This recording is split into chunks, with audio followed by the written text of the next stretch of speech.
Welcome back, Year 6, to the My School to High School transition programme. This is session 3, My School to High School.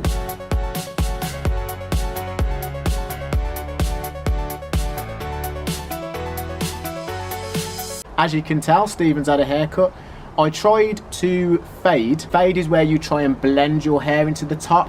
I tried to do that myself and then realised I don't have eyes in the back of my head, so I couldn't get round to the back. So in the end, I thought, you know what, I'm just going to shave it all off. When will the barbers open? Please, can somebody open up the barbers? Because I haven't been to a barber's in so long, and now I've resorted to cutting my own hair, and it's not great, I know. The My School to High School session is going to be all about helping to prepare you that little bit more ready for high school in September. So before we get going with today's session, I want to introduce you to Stephen, the football coach. Here he is. Welcome everybody, my name's Stephen Russell. I also coach for the under-12s Cottage Farm Rangers football team. If you're looking for a new team, or if you know anybody that's looking for a new team, if you're in Year 6 going into Year 7, let us know, make contact with us, get through to your teacher and they can get through to us. We're looking really for players that have got some ability, so you don't have to be Ronaldo, you don't have to be Messi. We do need players that have some sort of footballing ability. Okay, thank you.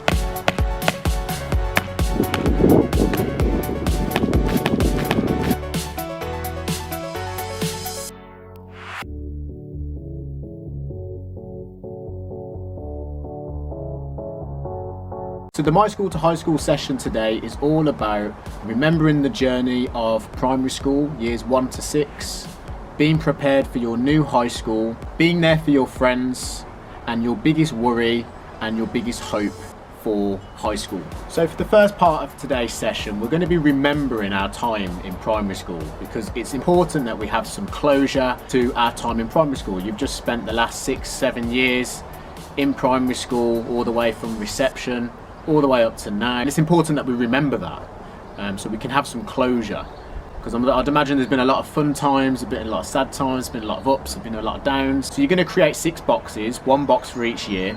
So you draw 2 lines down and then 1 line across, so it looks like this.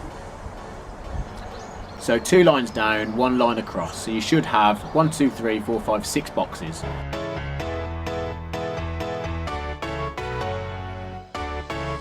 In the top left hand corner, if you just write year 1, and then in year 2, then year 3, and then so far for each box. So each box should have 1 year on it. Then what you're going to do is you're going to draw a memory that you have for that year. So for year 1, what can you remember from year 1? Same for year 2, all the way up for year 6. If you're not too confident with drawing, like me, I'm not the best drawer, so I'll just draw stickmen. I'll draw like speech bubbles, I'll draw little pictures to represent what my memory is. And because you have all been in the same year together, if you're struggling to remember a year, ask your friend and say, oh, can anybody remember anything from year 1? Oh yeah, do you remember that time when we went to, or we went on this trip, or we had this fun time? As I say, you don't have to be a Picasso, just draw any sort of picture that represents it. You can get colouring pencils, felt tips, you can use speech bubbles.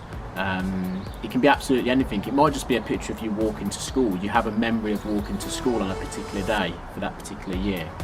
So I want you to take some time to do that. Don't rush it, take your time. The press pause button's coming now, and then I'll catch you on the other side when you've finished.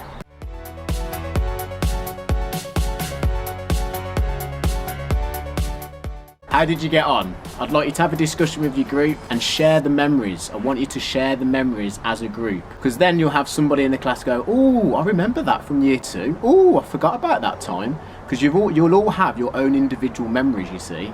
So it's important that you share them together. You're going in this together.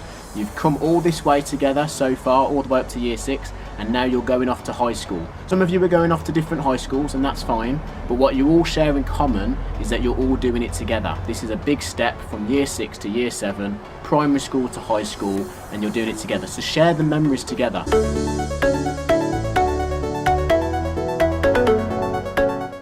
Okay, moving on to the next part of the session. I want you to write down your number 1 biggest top of the top fear or worry that you have about high school. The biggest one, because even if you don't have many fears, there would still be something that you're not too sure about. Just want to know that, or I wish I knew how detentions work, or I wish I knew how the mobile phone rules work in school. Or I wish I knew how much homework I was going to be getting. Or I wish I knew how strict the teachers might be. Or I wish I knew how the lessons might go. So there's lots of different things that might worry you, might have some fears, but what's the main one? If you had to pick one fear or one worry that you might have about high school, what might that be? It could be absolutely anything. It might be the journey that you've got to make to school. It might be having lots of different children around you that you're not used to. It might be the school being bigger. It might be the potential of being bullied. It might be missing primary school. It could be absolutely anything, but I just want you to write down your one top fear, write it on the post-it note or the sticky label, and then stick it up on the board. And then that board, if your teacher can write in the middle, my fears or my worries. You might have done this exercise already, but if you could do it again for me, that would be amazing.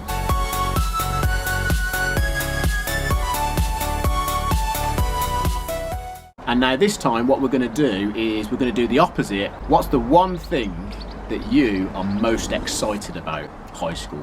What are you excited about? Is it making new friends? Is it seeing new teachers?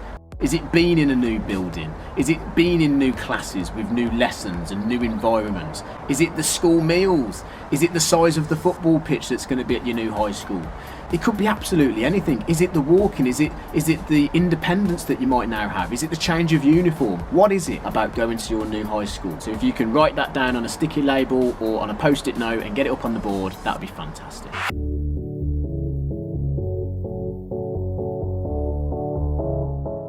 Okay, we're now coming to our second to last part of this session, and it's all about preparation, being prepared. So there's a famous saying that goes, if you fail to prepare, then prepare to fail. So if you're not prepared, if you're not ready as best as you can be, if your uniform isn't ready for the next day, or if your homework's not ready for the next day, you have prepared to fail. So make sure you're always prepared. Make sure you get up that little bit earlier. Make sure you leave that little bit earlier. Make sure when you're being given homework that you get it done as soon as you can rather than leaving it to the last minute. I remember in school that I'd often leave homework to the last minute, and I'd always remember getting into unnecessary trouble really, or picking up unnecessary detentions just because I wasn't prepared or just because I didn't pay much attention to it. So if there's one thing I could do now differently, it would be to be more prepared, to get the homework done, to get up earlier, to get to school on time. So you may have seen the introduction video that I did with my son Malachi. So Malachi is also in the same boat as you. He is also getting ready to go to high school. So one of the things that I did with Malachi is we worked out how long it would take for him to get from home to school. And I think it come out at something like 9 minutes 36 seconds, which we just rounded off to 10 minutes of course. So 10 minutes at a slow pace, we wasn't rushing, we wasn't jogging, we just took a slow walk to school, and it took him 10 minutes. So if for example his school starts at 8:30, then we need to put an extra 5 minutes onto the time, because you want to arrive about 5 to 10 minutes before it starts. That's the point. And that's where people make a lot of mistakes, you see. So for example, if my work starts at 9 o'clock, I can't get there at 9 because I'm meant to be starting at 9 o'clock. So what time do you think I should be getting to work for? Of course, 8:45, 9:10. The latest I should get to work is 5 to 9. Because at least that way I've still got 5 minutes to get in, take my coat off, put my bag down, and then to get going. So now what I'd like you to do is write down one thing that you know about your new high school.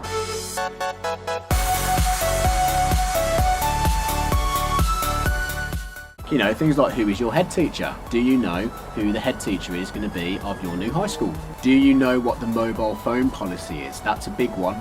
Some schools are different, but most schools will say that you're not meant to be having your mobile phone out. And I know for a lot of students that I work with in school, that's the biggest thing that they get into a lot of trouble about. As soon as that mobile phone comes out and your teacher sees it, that's a lot of trouble. So this is bringing us to the end of today's session for My School to High School. We've remembered our experiences from year 1 to year 6. We've spoken about fears and hopes that we have for year 7 going into high school. So there's one thing that I'm going to leave you on with this session as session 3 comes to a close. Always be there for your friends. Throughout high school, You're going to have lots of ups and lots of downs, just like you've had in primary school. Now that you're going into high school, you're starting to go into what's called adolescence, where you start to become a teenager, yeah? So your friends now are going to be so important. You're going to be important to your friends, and your friends are going to be important to you.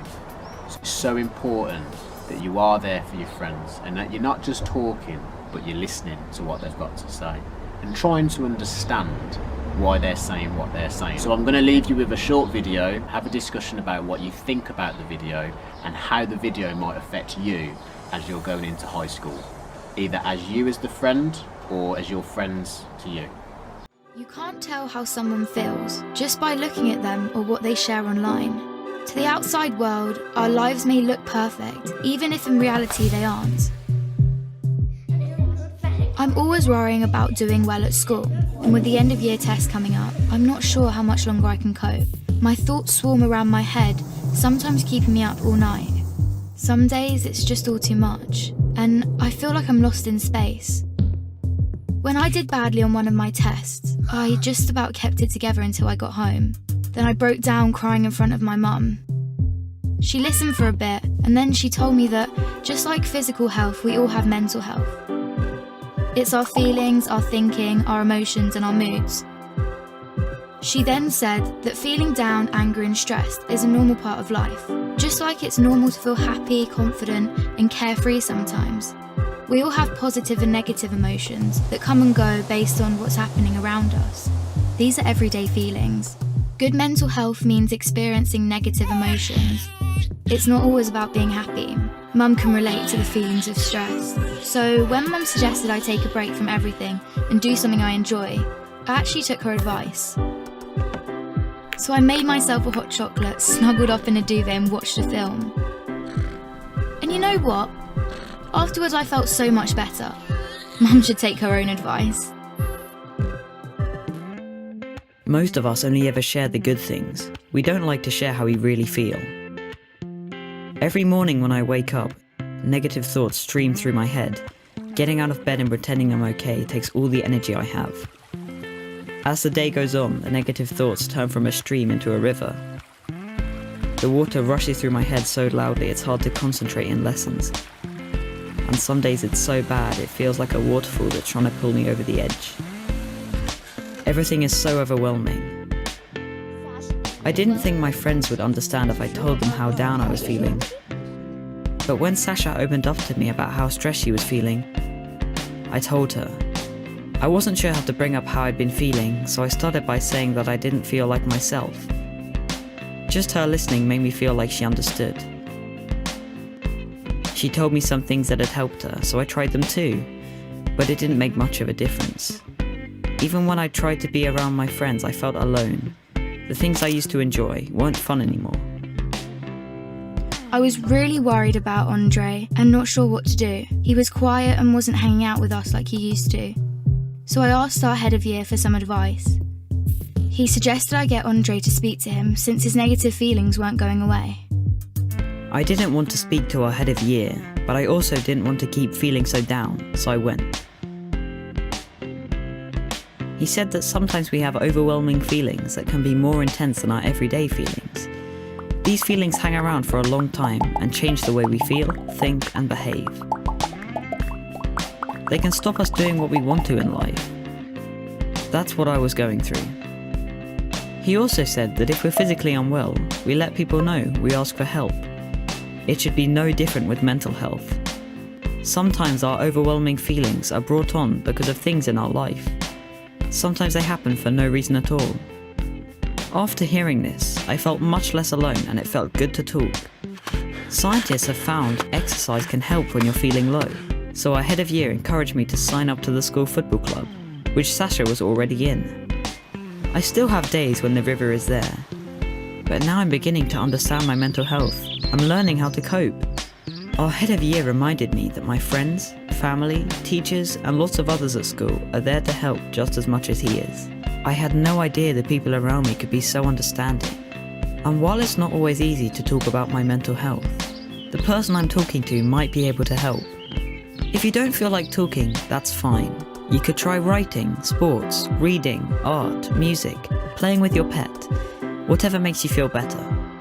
If you're the person someone talks to when they're struggling, just listen with no pressure or judgment. You don't have to have the answer. If you feel unsure about anything, you can speak to a trusted adult. Talking about mental health doesn't have to be difficult. After all, it's something we all have.